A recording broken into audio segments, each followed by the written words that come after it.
Yang terhormat bapak-bapak, ibu-ibu, salam Pancasila. Bapak-bapak, ibu-ibu yang melihat video saya ini, tolong jangan lupa subscribe, like, dan di-share. Sifatnya gratis. Saya akan mengomentari suami melawan polisi, istri disuruh duduk di bagian belakang. Jadi saya lihat ini lewat Metro TV. Jadi pada saat itu mungkin depan pertokoan atau swalayan, istrinya mau naik ke mobil. Ternyata polisi yang menjaga daripada pasar itu melarang istrinya duduk di depan, disuruh duduk di belakang. Tidak boleh duduk berdampingan dengan suaminya. Sehingga suaminya itu melawan polisi, menantang polisi itu. Dia tidak bisa terima istrinya disuruh duduk di belakang. Padahal suami itu menghendaki duduk di sampingnya. Karena yang membawa mobil itu adalah suaminya sendiri. Nah, ini terjadilah pertengkaran sampai dorong-mendorong dan sebagainya. Dan saya lihat polisi ini menghadapi suami yang tadi, sabar dia menghadapi. Tetapi tetap tugasnya laksanakan.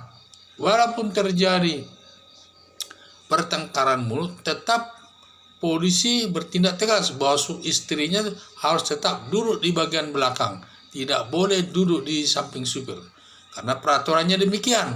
Karena tidak boleh berdampingan bersamaan duduk satu tempat duduk, jadi harus di belakangnya. Yaitu yang saya lihat, sebenarnya polisi ini saya lihat sabar menghadapi masyarakat yang suaminya yang suka ngomel-ngomel tersebut. Padahal kalau di polisi bertindak tegas bisa saja dengan cara hukum. Karena polisi itu dilindungi undang-undang berdasarkan pasal 50 KUHP. Polisi tidak dapat dituntut karena dia melakukan bertindak karena melaksanakan tugasnya. Sedangkan si suami ini dia anggota masyarakat biasa. Dia tidak mentaati aturan PSBB.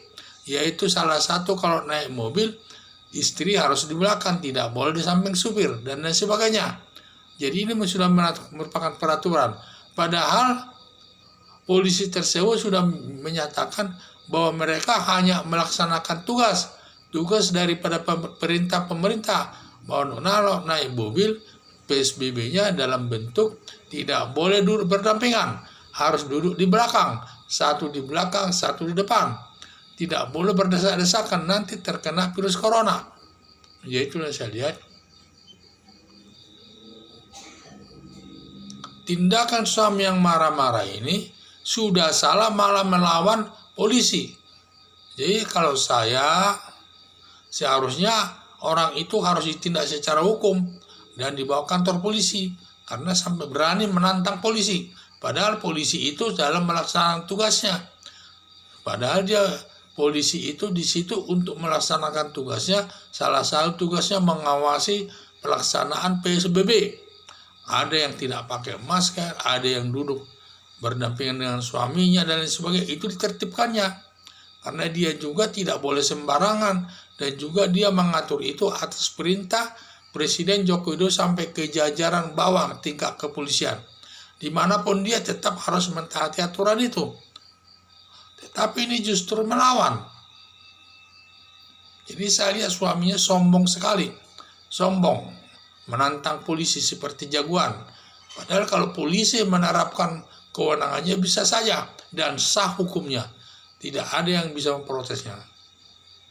Hanya saja saya lihat polisi itu sabar menghadapinya. Dan tidak melakukan tindakan-tindakan yang menyimpang. Atau pemukulan-pemukulan tidak dilakukan. Dia sabar menghadapi suami yang cerewet itu, yang ngomel-ngomel, yang kadang-kadang menantang polisi. Dia sabar menghadapinya. Jadi saya lihat memang polisi itu perlu kesabaran menghadapi masyarakat. Tetapi masyarakat ini yang tidak tahu diri. Polisi sabar menghadapinya, tetapi dia sendiri ingin menantang seperti jagoan. Masyarakat ini seharusnya orang-orang yang sampai berani melawan polisi seharusnya ditindak tegas sesuai aturan hukum. Kalau bisa harus berujung sampai ke pengadilan dan nanti hakim menjatuhkan hukumannya. Jadi supaya masyarakat itu sebagai pembelajaran agar masyarakat lain tidak berani melawan polisi yang sedang melaksanakan tugasnya. Karena polisi juga melaksanakan tugasnya itu sesuai dengan perintah presiden sampai ke jajaran bawah kepolisian menertibkan daripada angkutan terkait dengan PSBB, yaitu terkait yaitu naik mobil tidak boleh berdampingan dan lain sebagainya, harus berada di belakang dan juga menerapkan kebijakan-kebijakannya, jaga jarak, social distancing, pakai masker dan lain sebagainya. Dan itu harus kita hati-hati demi untuk mencegah meluasnya virus corona ini. Karena kita sekarang terkena virus corona yang sangat ganas dan sangat ditakuti masyarakat. Dan kita jangan hanya melihat diri kita sendiri, masyarakat lain juga kita lihat. Semua petunjuk presiden itu tujuannya bagus, agar duduk di mobil jangan berdampingan supaya tidak terkena virus corona. Dan juga itu berkepentingan juga untuk masyarakat umum, agar masyarakat umum juga tidak terkena virus corona. Itulah, jadi dalam menghadapi virus corona tidak bisa kita hanya memikirkan diri kita sendiri, tetapi harus kita memikirkan untuk kepentingan diri sendiri dan kepentingan orang lain. Semua sama. Sekian dan terima kasih.